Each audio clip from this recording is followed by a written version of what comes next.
Cheska, and I'm creating my very first video blog, so kindly give it a watch and be kind.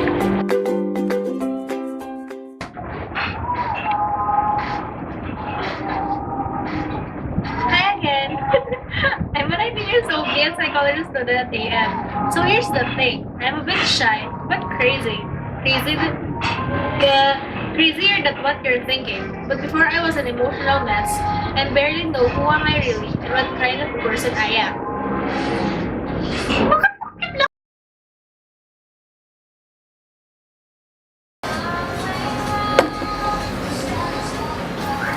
Hello again. My own perspective about personality is same but different. It differs how human nature manifests in different styles of life, the way they think and act. Personality can be defined in different ways, depending on whether we focus on the individual or on people in general. If we focus on people in general, then we can define personality as a noticeable psychological differences between individuals. Wait lang, inaantok na ako. I-dip muna ako.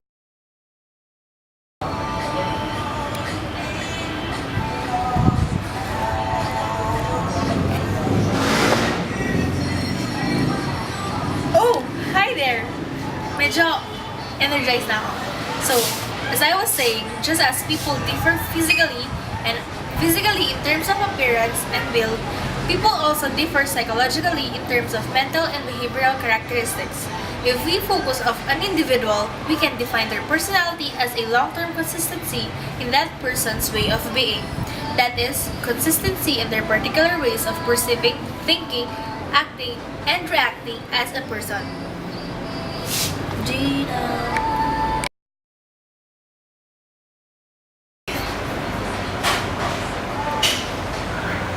Who are you? Hi again. Theorist Erik Erikson proposed a theory of psychological development that he called psychosocial development. It emphasizes how the relationships we have with others influence the development of our personality.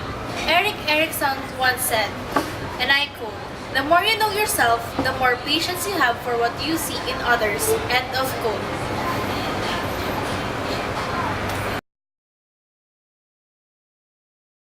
And in this part, I would like to share with you the summary of Erikson's 8 stages of life cycle. Erikson's model of psychosocial development is a very significant, highly regarded, and meaningful concept. Life is a series of lessons and challenges which help us to grow. Erikson's wonderful theory helps to tell us why the theory is helpful for a child development and adults too. On and on and on.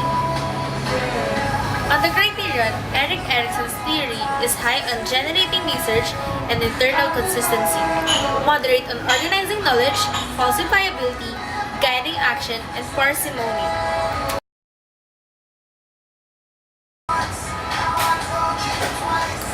Nowhere is this better seen than in any form of identity.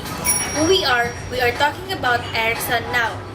Erikson's theory of psychosocial development was important for psychology through the middle and to the late 20th century. This focuses on different stages in life and the relationship that people have with other people in each stage. Erikson's theory was the first effort to understand development throughout the lifespan from birth until death. Each stage contained what Erikson called crisis.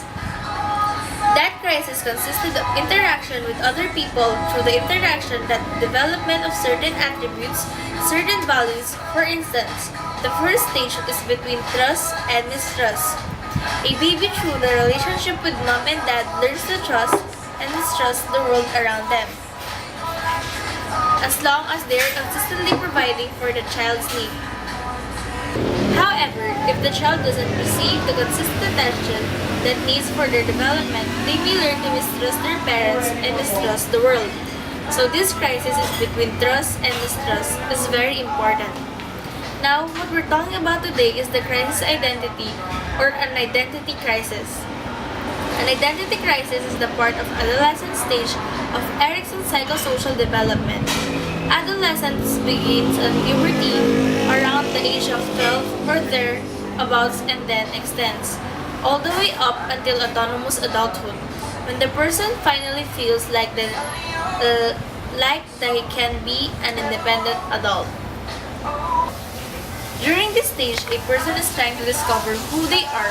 They're trying to understand their place in the society, their role within people that they interact with. The most important relationship for an adolescent is friends, teenager, peers in high school. The crisis in adolescent stage is the discovery of one's identity or falling into role confusion.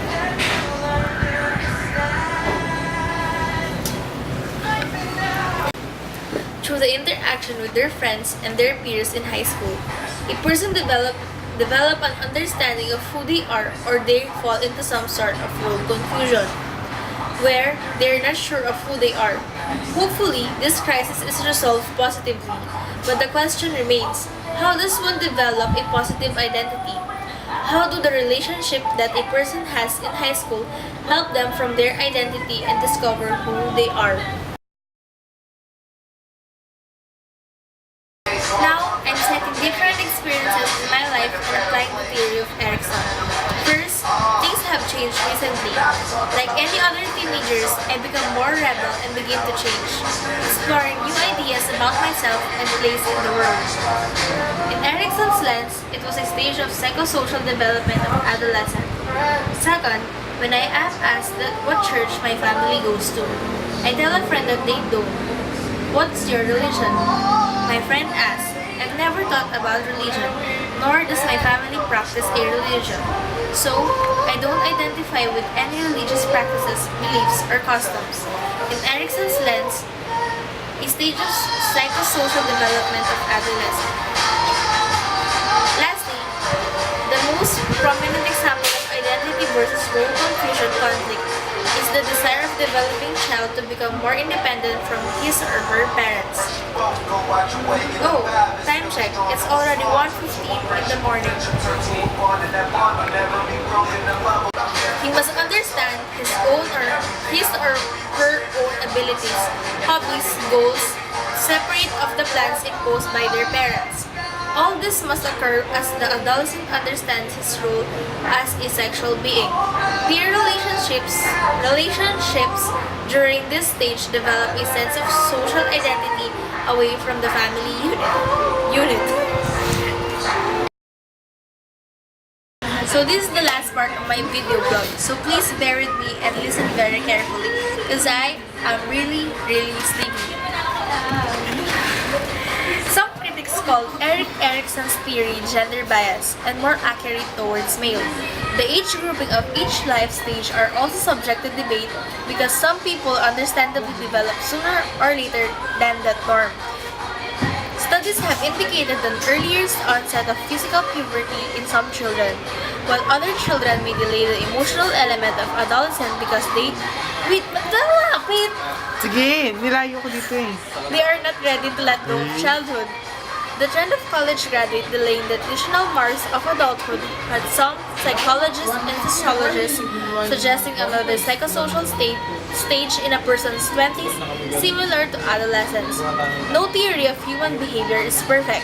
Despite the weaknesses of Erikson's theory, it is still helpful in painting a general picture of lifetime development, incorporating the importance of social factors in personal development.